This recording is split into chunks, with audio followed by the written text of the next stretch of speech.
so fire, saying that I'm back in it forever. You know Raymondtacular forever. It's so fire, and we got the best clothes changing. Everybody, let's go Raymond. It's so fire, saying that I'm back in it forever. You know Raymondtacular forever. It's so fire, and we got the best clothes changing. Everybody, let's go Raymond. It's so fire, saying that I'm back in it forever. You know Raymondtacular forever. It's so fire, and we got the best clothes changing. Everybody, let's go Raymond. It's so fire, saying that I'm back in it forever. You know Raymondtacular forever. It's so fire, and we got the best clothes changing. Everybody, let's go Raymond. It's so fire, saying that I'm back in it forever. You know Raymondtacular forever. We got the best clothes changing. Everybody, let's go Raymond.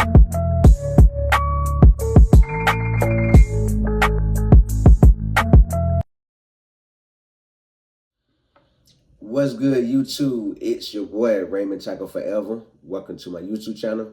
Today I'm back with another video. Before I get into that video, I want to remind everyone that I leave a link to a different playlist in every description box. Take a moment to click on those links, run the views up, run the thumbs up, run the comments up, and if you feel the need to share the playlist, feel free to share the playlist. If you like my channel and find my content helpful, take a moment to subscribe and turn on post bell notifications. That way YouTube will notify you every time I upload a video. Today I'm about to do the video. Today I'm doing an update on why my mom is in the hospital. Update on why my mother is in the hospital. I'm gonna start from the beginning. As you guys know, from my last video, I told a lie to get her back from the nurse. Okay, I got my mom back. Instead of me taking her home to her place where the nurse can come get her again, I figured have her live with me for a while until we get a new nurse aide. So I took her to my place, and the third night of living with me, I'm sitting on the phone, and my mom get up and go use the bathroom. I don't think nothing of it. While she using the bathroom, I'm sitting on the phone, and time goes by, I hear a thump, thump, thump, like a thump, like somebody fell. So I get up and run to the bathroom, try to knock on the door. Mom, you okay? She don't say anything. And I knock again. Mom, you okay? She still don't say anything. I know her voice is low for some strange reason. I noticed that for a while. So I knock again. The third time, I knock harder. Like, Mom, you okay? Still no reply. So I push up against. I try to unlock the door, open the door. It turned, but it wasn't opening. Like somebody was holding it closed. I know she ain't that strong. So I push her open a little bit more with my arm. That when I can see, she's laying on the floor with her back to the door. So I push it open more to get to her. I look at her, you all right? She ain't saying nothing. She's saying, yeah. Like, so I try to stand her up. And as I lift her up off the ground, her legs not bending to stand up. So I tried again, put her down, bring her up again. Like, Mom, you okay? What's wrong? What happened? She ain't saying nothing. So as she just still going flat, as I started trying to stand her up, I lay her back down. I go run back to my phone, tell the person on the phone, I call you back, I gotta call somebody.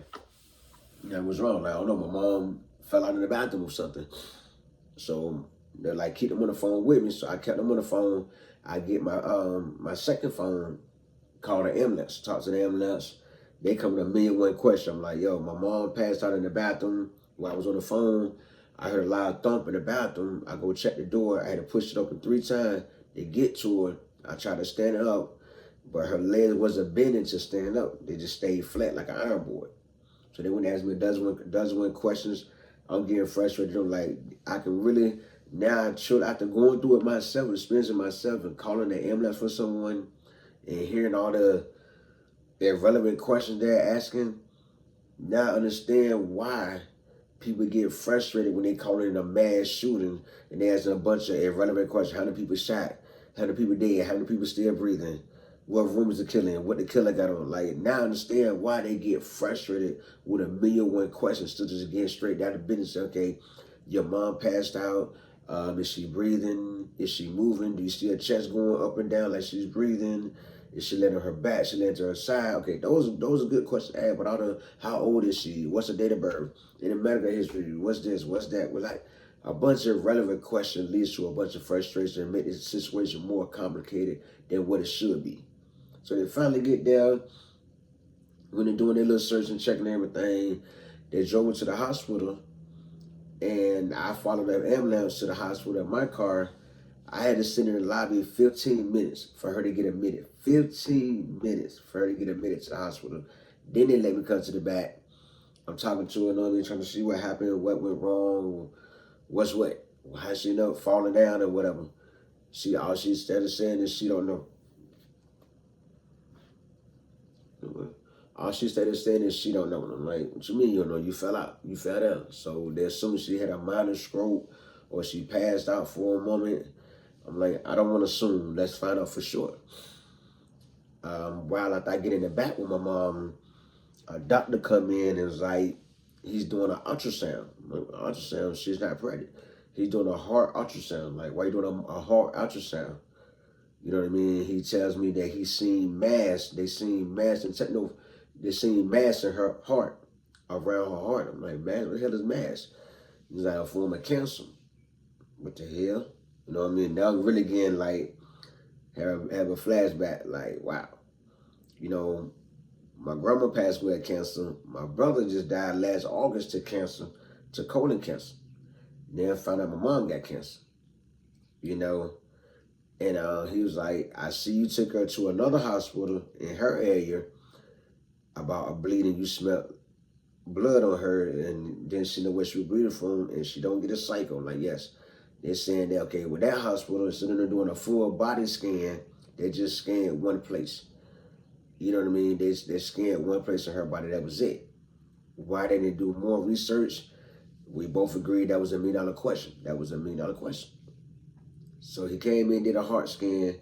This is the first time I actually seen a doctor do a heart scan of someone's heart. A heart ultrasound. You know, time goes on, that goes on. And the doctor come to me saying, your mom has cancer. We don't know what kind of cancer. It's in multiple different places, but we don't know what kind of cancer till we run a biopsy, biopsy, biopsy. Okay, I call that the family know and everything. They did so I call that my sister I know, my aunt, and my cousin. And that's that would led me to question the family history. The family history, as you guys know, the situation. I've been back in the picture now 6 years and lost more than what I expected to lose within a 60-year period. You know, we lose my brother and everything. So let me see, that was that day. That was that Tuesday. That Wednesday, while I was at work, the doctor did the biopsy test. The results came in later. That's when we found out she has colon cancer. She has colon cancer in 4 different places in her body. A part of her brain has it, around her heart, around her stomach, in her kidney. And I'm like, whoa, that's a lot. In stage 4, when cancer starts to travel, that's what makes it stage 4. That's what makes it stage 4. Yeah. As I'm hearing all this, I also reminded myself that's what happened to my brother. My brother had colon cancer, but we didn't find out about it till it hit stage 4. You know what I mean? We didn't find out about it till it hit stage 4. So now, they got in the hospital, the same thing going on that was going on at home. You know, they feeding her, they bringing her meals, breakfast, lunch, dinner, and she's eating meat and drink the milkshake drink. Certain things she eats, certain things she won't eat. Veggies, she don't touch them. She just eat the main dish, that's it. You know, and it's sweet. They bring her a brownie. They were bringing her grapes at first, then they stopped bringing her grapes. You know, then they started bringing her diet ginger ale, diet Mountain Dew. You know, at the same time, she's dehydrated, so she ain't drinking no water. Or she might take 1 or 2 sips of some water. So they got her on IVs and whatnot to keep her from being dehydrated and hope to gain her strength back. Her voice getting lower and lower and lower. It started improving for a couple of days, then it went back down. And then I say after a week of being on one floor, I get a phone call that they moved my mom to another floor because the assistance that they give on that particular floor she was on, she don't need that kind of assistance no more. I'm like, really? What has changed? You know, they couldn't answer what's changed. So I come to the hospital like I'm expecting to see a major improvement. That's a sign that she's improving. She's going to another floor where the assistant she would get on the one floor, on the fifth floor, not needed no more. And then she moved to the sixth floor. I come to the hospital like don't see a difference. They moved her to a smaller room with less space, with less space in the room. And she's still not drinking no water. Her urine went from dark yellow to light yellow, like she is drinking water, only because they pumping her with fluids. Getting fluids in her body through an IV, and she's still eating the same. She might eat one pancake at breakfast, and then the nurse told me, when the time I get to the hospital is around lunchtime, 2 o'clock. That's when her lunch is not coming, and the nurses we see she eat a little bit. She eat the main dish. Might be a chopped up ham, chopped up turkey, chopped up roast beef. She eat the roast beef, all the roast beef, the veggies, leave it there. The fruit, leave it there. The milkshake drink they bring her, she drink all of that, eat the brownie, that's it. And how you supposed to get your strength back if you're not eating enough to get your strength back? And days goes by, a couple days go by, the doctor finally called me, I've been constantly missing the doctor. He called me in the morning and says, I don't recognize the number. I just let it ring or set it to voicemail. And for some reason here in Virginia, when doctors leave a voicemail, they just need a name and say, we'll call back in 30, 40 minutes. So I ended up getting a call from the gynecologist. Like, I called her back 3 different times and end up getting led back to the same person that I talked to the first time I called, telling me she don't know who called me from that office. We both saying, yeah, they should leave more of a professional voicemail, just saying, hey, this is so-and-so. I'll call back in 30, 40 minutes. Then 30, 40 minutes go by, still no call back. So the doctor finally calls, like, we talked to your mom. She wants to go through with radiation chemo. I'm like, hold on. Say that one more time. We talked with your mom. She wants to go through with radiation chemo. I'm like, sir, not to cut you off. My mom is 62 years old, schizophrenic. I'm sure she don't know what radiation or chemo is. You know what I mean? When she told us she wants to go through it, I'm like, sir, I don't care about that. I don't care what she told y'all. As I just mentioned, she don't know what radiation or chemo is. So let's put that on hold. Let's put it on pause and look into all the solutions. Okay, well, and I told him, on the next of kin, no decision get made without my consent. I don't care what my mom said, because if you ask her, what is radiation? She will say, I don't know. What is chemo? I don't know. What is cancer? I don't know. I just know I have it. And sitting there bob her head from side to side. And I know they see this. It's like, okay, I understand when we're making a decision without your consent. Cool. So I come back to the hospital another day. I noticed the big IV machine, the whole machine they had my mom hooked to, that was gone. And they ought to put a port in her chest. I'm like, hold on, that's the same port my brother had. Who said to do it in there? I never agreed to put a port in my mom's chest. So I go get the nurse right away. Could you get the nurse and the case manager up here ASAP? Can you get the nurse and the case manager come to my mom's room or call my phone ASAP? She was right. I see some things that I didn't agree to. I didn't give anybody permission to put a port in my mom's chest. Nurse wouldn't explain that's for just more. That's not just for chemo. That's on for her to get all her fluids and everything. Instead of being hooked to an IV, it's getting hooked to a port now. I can understand that, but the case manager finally called and told me the options, because her case manager, when she's home, told me get everything done while she's in the hospital, because if she get released, that would make it 10 times harder to get her into a faculty where she can get the round the clock help she need. Unless you're willing to take on that duty to get her to all her chemo treatment, all her radiation treatment. Like, we're not doing it. I never agreed to none of that. No, well, still, she will need round the clock help For her to get around the clock help, you gonna have to quit working and da da da da da. I'm like, none of that's an option. I gotta make a living. I still have 3 kids. I gotta help provide for and provide for myself. And I'm pretty sure the money I can make from taking care of my mom is not gonna be enough to keep a roof over my head. You know. So that's when the case manager urged me to talk to the case manager at the hospitals. They can speed the process up because they're there. They know what faculties are available. So I left voicemail, every day leaving a voicemail to the case manager at the hospital. And so my mom at the hospital while she's in the hospital. Finally get a call back from one of the other day of one of the senior citizen living faculties that she can go in the area. And she's like, you looking for long term or short term? I'm looking for long term. She's like, so you looking for further being there until the day she depart this earth? I said, yes. So we agreed. She gave me 4 of them that she's gonna look and see the guy bed. I said, cool, I'm down with that. Then got the phone with her. I think it was either, I want to say that same day or the next day, that's when the doctor called me. He was like, asking for an update, what have I decided to do? And I tell him, well, after doing all my homework, talking to my aunt, my cousin, talking to my sister-in-law, and after a lot of prayer and doing homework online, I would say the best option to me was to avoid the radiation, avoid the chemo, and just let the cancer take its course. You know what I mean? Because their plan they had was they want to do radiation. The doctor explained to me more than one time. The plan was to only do radiation on a part of the mass that's on her brain.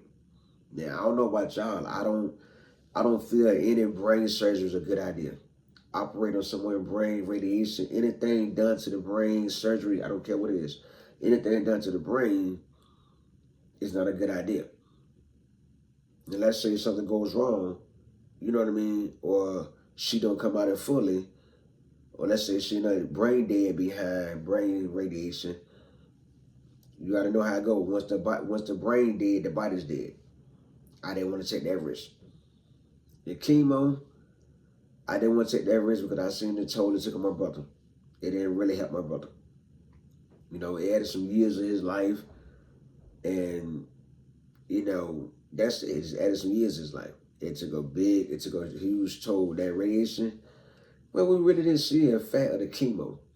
We just seen the effect of the radiation. The radiation took a toll on his body. It burned off a lot of hair off your body. It had you real sick.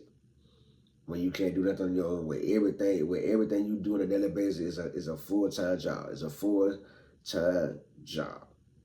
The chemo, we didn't really see. I didn't notice any effect of that. I thought everything was from the radiation, but the chemo had your body weak, and the radiation is just had patches of hair, had patches all over your body from hair, where hair is missing. The chemo will have your body in a lot of pain, really going through it. And that's something I don't want to see my mom suffer. I don't want to sit here to see my mom suffer. I'd rather just don't do the chemo, don't do the radiation, and just let the cancer take its course. You know what I mean? I find it a blessing that she made it to 62 years old, but I don't think none of that would help her because the doctor already told me at the beginning that she told him if she was a die, don't try to relife her. I forgot the exact word for it. Don't try to relife her. The shot machine, don't do it. She already told the doctors not to do that. And that's when the doctor informed me where my mom age and how small she is, the shot machine would destroy all her insides. It would kill her. It wouldn't bring her back because of how old she is and how small she is. So if the shot machine, the shots they do, if that would destroy my mom, imagine what radiation to the brain would do. Imagine what radiation to the brain would do to a 62-year-old woman. Imagine what chemo would do to her body. In my opinion, imagine what chemo would do to her body. So chemo might have the same kind of effect. That's why I said we're not going to do chemo, we're not going to do radiation, we're just going to let the cancer take its course. We're going to let colon cancer take its course and not let her suffer. So when the cancer take its course, when the colon take its course, That's what it is. You know, he wanted to go back and forth, like Sarah understand is saying, but at the same time, I'm judging from the homework I done on Google and what it did to my brother. Yes. Not saying that's the only reason he stayed alive. Not saying chemo and radiation were the only two reasons he stayed alive, but he went through hell the whole time. He went through hell. It was like we weren't seeing no progress. We wasn't seeing no progress. You know, and you got to keep reminding yourself to these doctors, these patients just a number. He look at it just another number. Me, this is my mom. This is my mother. The mother that gave birth to me. You know what I mean? The mom that gave birth to me. So I'm trying to make a logical decision. You know, after talking to both doctors, a male and a female doctor, I just prayed on it. I prayed my ass off. I prayed on it every day. And every day that I prayed on it, the next day I felt relieved. I felt relieved. No more stress, no more worrying. I felt at ease. I felt at peace with my decision. And that's the decision I ride with. When I pray on something, and it's not on my mind every day no more, and I feel like when I get that feeling that a bit burden be lifted off me, and I come in peace with the decision at the end of the prayer, that's my sign that this is what God wants done. And I surrender this out there to the doctor. So we're not doing radiation, we're not doing chemo. We would just let colon cancer take its course, and whatever happens, happens. I would be right there by my mama's side every day in the hospital. I would be helping out with feeding her, thanking the nurses every chance I get for the help and support they give my mom, the care that they give my mom. But I would be there through the whole process. I use also the research that my sister did from when my brother had colon cancer. And now that means colon cancer runs on my dad's side of the family and on my mom's side of the family. So both sides of the family, colon cancer runs. So there's a chance I might end up with colon cancer, a chance I might not end up with colon cancer. But right now, this isn't about me, it's about my mom. It's about doing what's right by my mom. And that's it. Right now, she's still in the hospital. She's still in the hospital, voice still low. I mean, low. Like how my brother was the last months of his life. Voice was so low to where it was low. Like you gotta say, huh? You gotta come real close to hear what he's saying. That's how my mom's voice is. So I feel like I'm making the right decision. I really feel like I'm making the right decision because I know if the shoes on the other foot, if the shoes was on the other foot and I had colon cancer and part of the cancer was on my brain, I would want whoever made the decision for me, I would want them to say, no, we're not operating on his brain. We're not operating on his brain. No. Any operation with the brain is definitely a red flag, definitely a hell no. You know what I mean? And I want somebody to say the same thing. I don't want to see him suffer. Just let the cancer take its course. I would definitely. I wouldn't want nobody to say, hey, we're going to do radiation, we're going to do chemo, and just let him suffer in pain. Live the rest of his life miserable until he passes, until he leaves earth. Nah, that's not a good strategy for nobody. I wouldn't want to see nobody go through what my brother went through. It's like every day the pain was worse and worse. We were crying, asking God to please take me, and God got him holding on. You know what I mean? You don't want to sit back and watch your family member to go through pure hell, go through pure pain just to be around for longer, just be around for his family. You know, when he's already hopeless, when they're already hopeless. I don't know if y'all don't know, but stage 4 is the last stage of colon cancer, of any cancer. And I made an oath to make the best of it for her, make the best of it. Treat her as normal as possible, show all the love in the world, and we're going to go for now. Because that colon cancer is no joke. That colon cancer is no joke. And that's up there with going to my mom. I'm going to ask that y'all keep me in y'all prayers.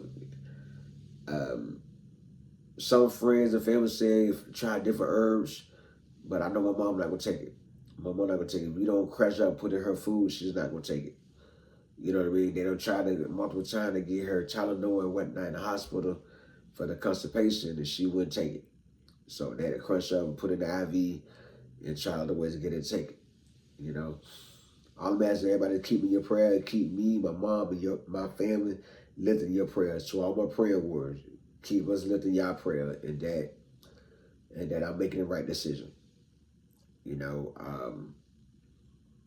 that's all I need is prayer. Just keep me lifting your prayer. Keep me lifting your prayer. You know, because this is a lot to take on every day and still cope and deal with everyday life. You know, there's a lot of answers I don't have, but as I ask questions, the answers coming to me. Some of the answers coming to me, and some of the answers are not coming to me, and that's what made me very nervous. But all I ask is all my prayer warriors that watching the video to the whole 25 minutes. Please, please, please keep me lifting your prayers. Keep me lifting your prayer. Keep me and my family lifted in prayer.